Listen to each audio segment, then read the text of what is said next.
I love quilting because I'm able to create amazing functional objects for the home, and they almost hold on to memories. In this course, we are going to learn how to make a patchwork quilt and an appliqué cushion, and we're going to learn the fundamental skills that you'll need to create quilting projects at home. This is a really great way to start working with colour and then applying it to your designs. And this is kind of the fun part now, so just don't worry if it's not perfect, it's about the joy of the process.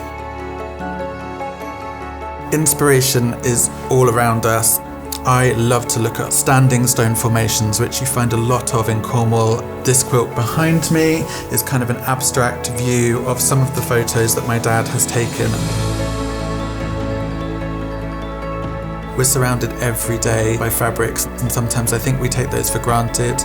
You might want to throw them over the bed, or you can also hang them on the wall and they become amazing artworks.